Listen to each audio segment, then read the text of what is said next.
auditeurs et téléspectateurs de la radio et télévision Tambara, vous pouvez désormais suivre votre chaîne de télévision préférée Tambara sur le satellite BadrSat 7, angle 26 degrés Est, fréquence 11010, polarisation verticale, symbole REC 27500.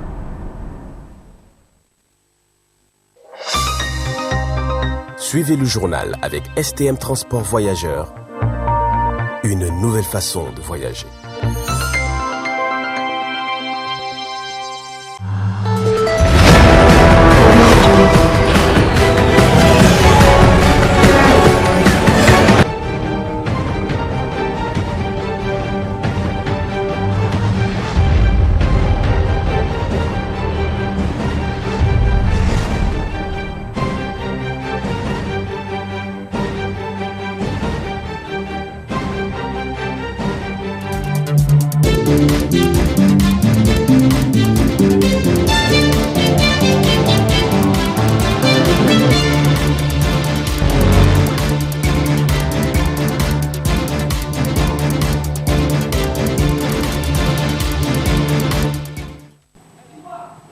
Bonsoir messieurs, dames, très ravi de vous retrouver dans cette grande édition d'information sur la voie et le miroir de la femme.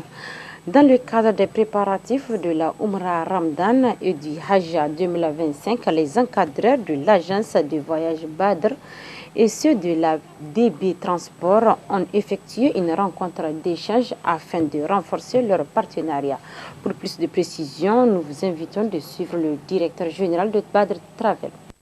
L'agence Badr, on peut dire aujourd'hui, on a plus de 12 ans. Donc on a plus de 12 ans d'existence. Voilà comment on passe notre formation. Chaque année, on commence à partir du mois de février, ici et à l'intérieur. On a des agences qui sont avec nous, qu'on a confié le chef de file là, de la formation dans les différents chefs de lieux aussi, des régions. Notre pays est dans des situations que tout le monde sait que depuis le 26 juillet 2023, il y a eu le changement de régime. Avec ça, on a vu, avec tout ce qui est de menaces, de fermeture des frontières, de coupure de ceci, et notre population vraiment n'est pas à l'aise. On est dans des difficultés financières. Malgré l'effort de nos autorités, quand même, jusqu'à présent, ça reste.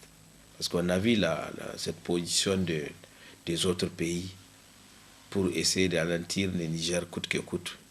Et ça fait partie. À ce qui concerne l'agence Badr, en tout cas, on est là en train de s'organiser d'abord. Et nous, et les agences qui ont donné confiance à Badr aussi. Les autres agences sont là, ils vont arrêter des pèlerins et ils vont venir vers Badr pour composer le groupe. Quand on parle, nous, on prend en compte de tous ces agences. Et pour le service, Badr a donné toujours meilleur service. Et Badr va prendre tout ce qui est nécessaire par rapport à l'encadrement, par rapport à l'hébergement et par rapport au transport. On a les vols réguliers, les gens qui sont à l'extérieur. D'autres sont des commerçants, d'autres sont des fonctionnaires. Ils n'ont pas assez de temps pour aller faire un mois. Ils n'ont pas ce congé. Et Badr est en train de s'organiser pour les arrêter le 21 décembre dans le compte des vols réguliers. Puis le vol charter, Badr va faire en sorte que l'encadrement aussi soit meilleur. Badr va miser aussi sur la formation. Badr va faire en sorte que sur le terrain, les pèlerins soient assistés à 100%. À 100%. Donc, les ziyaras vont être vraiment pris en charge et vraiment, on va donner le temps pour faire les ziyaras. On va faire le maximum des sites aussi sacrés pour faire nos ziyaras. Autre aspect dans cette grande édition d'information, la réparation de téléphones, une activité génératrice de revenus pour les jeunes afin d'améliorer leurs conditions de vie. À cet effet, la radio-télévision Tambara s'est intéressée pour réaliser un reportage sur ces derniers. N'est-ce pas, Riyana Toudoula, sur les images d'Abdramal Saleh? Il n'y a pas de ce métier à ton coutume de le dire, car chaque activité a une valeur propre et contribue à rendre le monde meilleur, fonctionnel et dynamique. De nos jours, la jeunesse ayant pris conscience de l'importance de l'entrepreneuriat sous toutes ses formes, s'est lancée dans diverses activités génératrices de revenus, leur permettant de se distinguer des autres et de se démarquer à travers le monde. Parmi ces entrepreneurs, il y a ceux qui s'intéressent à la réparation des téléphones portables, appelés des techniciens smartphones. Ce métier noble qui fait la fierté de ceux qui l'exercent a permis à bon nombre de personnes de s'autonomiser et de mener leur vie dans le respect, la dignité et sans préjudice. C'est à cet effet que nous nous sommes rendus au marché Wadata de Niamey pour discuter avec un des réparateurs.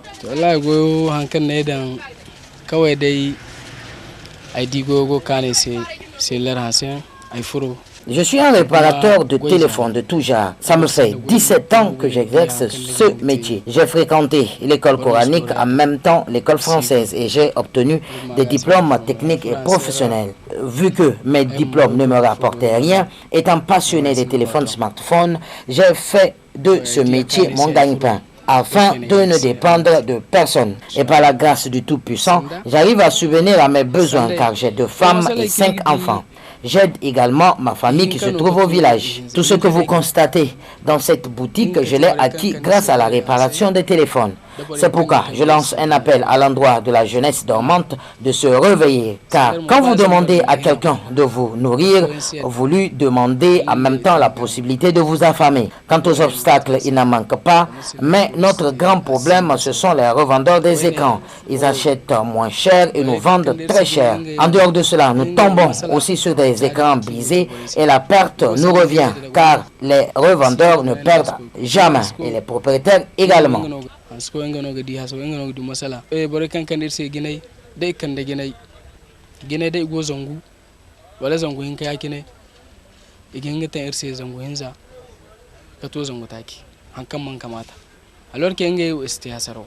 noter que selon lui, toutes les activités s'y valent, donc il n'y a pas de raison à sous-estimer le métier de l'autre ou le traiter de subalterne. Le bonnet traditionnel communément appelé hula en langue est porté fréquemment par les jeunes et les vieillards. C'est dans ce sens que le groupe de presse Tambara s'est intéressé pour faire un déplacement pour voir comment se fait la vente de ces bonnets. Suivez ce reportage. Le bonnet, appelé aussi hula en langue hausa, est généralement un vêtement traditionnel qui se porte sur la tête. Est aussi incontournable pour un habillement traditionnel réussi. Il joue ainsi un rôle important dans notre société et constitue une sorte d'identité culturelle ou religieuse.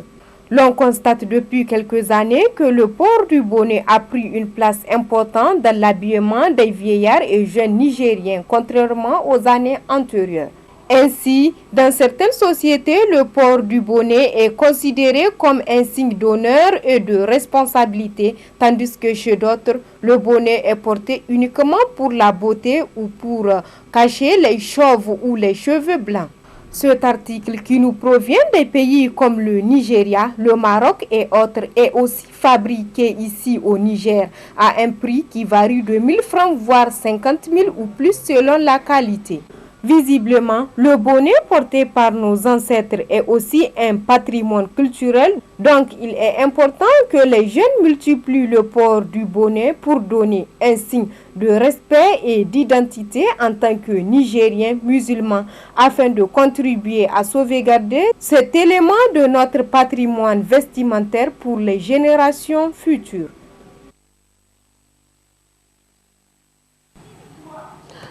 Le reportage s'est intéressé cette fois-ci sur l'utilisation des pommades en cette saison de froide afin de protéger la peau. Retrouvons Riyana Toudoula pour plus de précisions.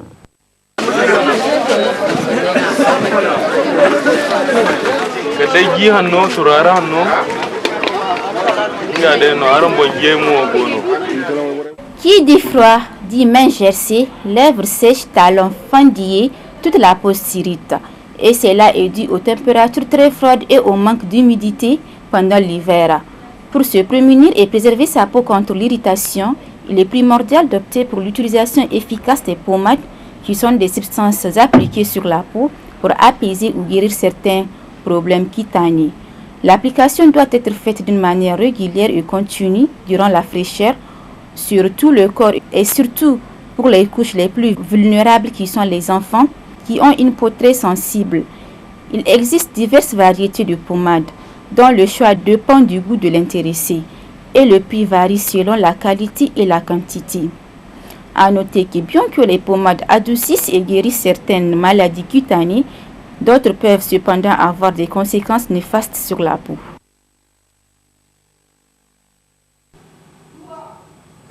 Place à présent à l'élevage, notamment celui des pigeons de race, une activité négligée mais pourtant rentable. Ces dernières années, les gens ont jugé utile d'investir dans ce dernier. Al-Mustafa Saloum pour ce reportage.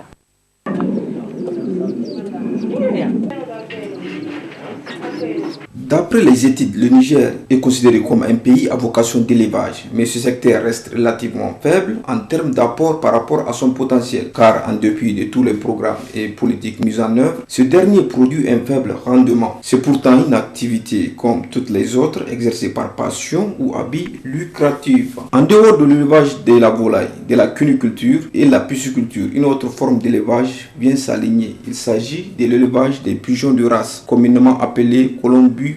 Cependant, ces dernières années, au Niger, un bon nombre de jeunes ont jugé utile d'investir dans l'élevage des pigeons de race, notamment celui des pigeons mondains. Le mondain est une race qui se démarque de par la taille, la forme et surtout de par sa grandeur. C'est dans cette optique que M. Alou Benoît, éleveur de pigeons mondains depuis 2019, nous explique les raisons qui l'ont poussé à embrasser cette activité, mais aussi nous révèle les avantages et inconvénients liés à ces derniers. Dans l'élevage de pigeons de race, notamment les pigeons mondains, il y a deux grandes difficultés.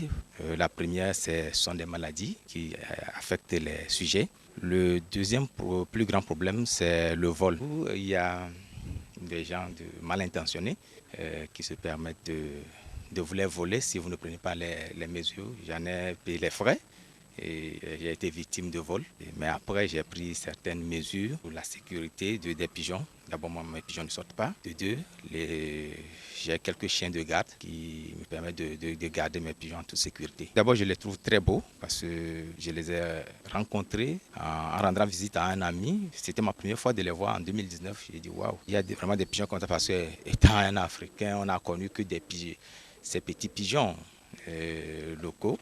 Donc, quand je les ai rencontrés pour la première fois, ça m'a tellement fait effet que j'ai dit il me faut ça. Et primo, c'était pour d'abord sa beauté, voilà, et la passion est venue par la suite. Il y a aussi, on ne peut pas le nier, c'est un métier rentable. Le couple coûte extrêmement cher aujourd'hui. C'est vrai qu'il y a quelques hauts et des bas parce que la vie n'est toujours pas rose tout le temps. Donc souvent, c'est cette partie-là qui retient l'attention des gens. Quand on dit que les pigeons coûtent tant et rapidement, ils sautent là-dedans, sans savoir que sans la passion, rien ne peut avancer. Il faut vraiment aimer la chose et quand vous le faites avec passion, là, forcément, le résultat, quand il est là, ça paye toujours.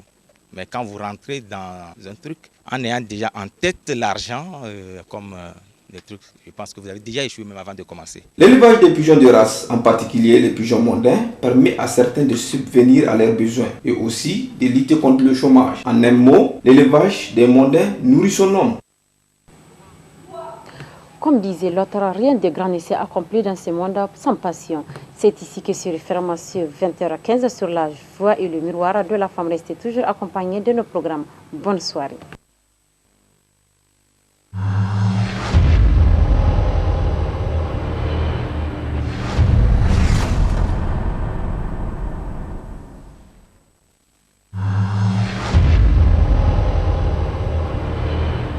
Chers auditeurs et téléspectateurs de la radio et télévision Tambara, vous pouvez désormais suivre votre chaîne de télévision préférée Tambara sur le satellite BadrSat 7, angle 26 degrés Est, fréquence 11010, polarisation verticale, symbole REC 27500.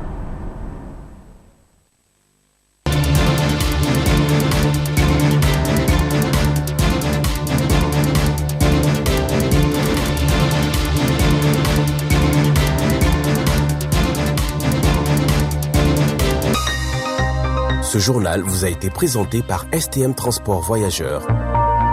Une nouvelle façon de voyager.